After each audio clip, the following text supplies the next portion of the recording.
हरियाणा के आईएएस अधिकारी अशोक खेमका केंद्र में आएंगे। केंद्र सरकार ने खेमका की नियुक्ति को हरी झंडी दे दी है। अपने करियर में 3 दर्जन से ज्यादा तबादला देख चुके खेमका पिछले साल वाड्रा जमीन विवाद को लेकर चर्चा में आए थे। तब उन्होंने हरियाणा में वाड्रा जमीन सौदे में गड़बड़ी का खुलासा किया था। इसके बाद उनका विभाग बदल दिया गया था। बहुत बार तबादले हुए हैं आईएएस अशोक खेमका के। एबीपी न्यूज संवाददाता आशीष कुमार सिंह से बात करते हैं। आशीष, केंद्र में कैसे आना होगा अशोक खेमका का, ये जानकारी चाहेंगे आपसे। देखिए, सबसे पहले तो उनको केंद्र में पोस्ट करने का प्रस्ताव बाकायदा कैबिनेट सेक्रेटेरिएट की तरफ से क्लियर कर दिया गया है। प्रधानमंत्री कार्यालय को रेफर किया गया था। हमें जो सूत्रों से जानकारी मिली है उसे क्लियर कर दिया गया है और जो जानकारी हमारे पास है उसके मुताबिक ज्वाइंट सेक्रेटरी के स्तर पर उनकी पोस्टिंग की जाएगी।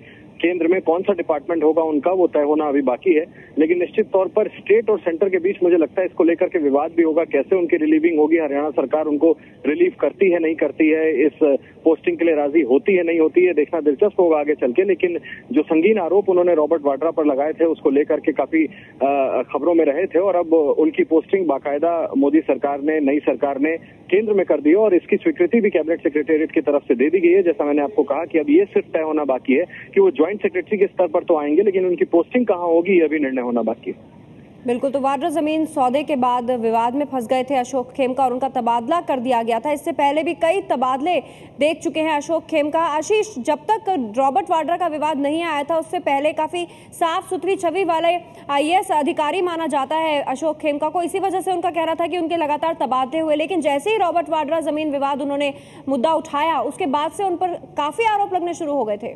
जी हाँ, बिल्कुल, ये हमने देखा था कि जब उन्होंने इस मामले को उठाया था उसके बाद तमाम आरोप उन पे लगाए गए थे। खास करके कांग्रेस पार्टी ने मुखर तरीके से उन्हें निशाने पर लिया था। तमाम तरीके के आरोप उन पर लगाए थे। पॉलिटिकली मोटिवेटेड होने का आरोप तक उन पर लगाया गया था। ये तक कहा गया था कि बैलेंस आदमी नहीं है और तरह तरह के विवाद बेवजह लगाते रहते हैं। लेकिन मुझे लगता है कहीं ना कहीं पॉलिटिकल इसके पीछे मोटिव हो सकता है। जिस तरह से कांग्रेस ने आरोप लगाया था पिछली दफा जब उन्होंने रॉबर्ट वाड्रा पर आरोप लगाए थे, अब नई सरकार ने उनकी नियुक्ति केंद्र में कर दी है, तो एक पॉलिटिकल मैसेज मुझे लगता है कि नई सरकार ने देने की कोशिश की है और इसी के बाबत उनकी पोस्टिंग बाकायदा केंद्र में करने की स्वीकृति दे दी गई है। बस ये तय होना बाकी है कि किस डिपार्टमेंट में वो ज्वाइंट सेक्रेटरी के लेवल पे आएंगे। लेकिन ये इतना आसान होगा ये देखना अभी हमारे दिलचस्प होगा, क्योंकि हरियाणा सरकार और केंद्र सरकार के बीच इस पोस्टिंग को लेकर टकराव देखने को मिल सकता है।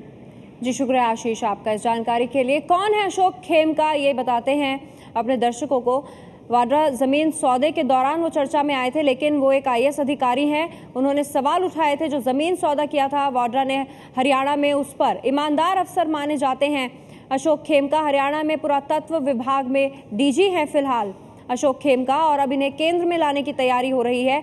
अप्रैल 2013 से पुरातत्व विभाग में अशोक खेमका काम कर रहे हैं और 45 बार अशोक खेमका का तबादला हो चुका है। जब उन पर आरोप लगने लगे थे रॉबर्ट वाड्रा जमीन विवाद उठाने के बाद, कांग्रेस जब आरोप लगा रही थी तो उनका ये जवाब था कि अगर मैं गलत होता तो मेरा इतनी बार तबादला क्यों हुआ होता। 45 बार तबादला हुआ है अशोक खेमका का और अब केंद्रीय सचिवालय ने हरी झंडी दिखा दी है। अब केंद्र में नियुक्ति होगी अशोक खेमका की।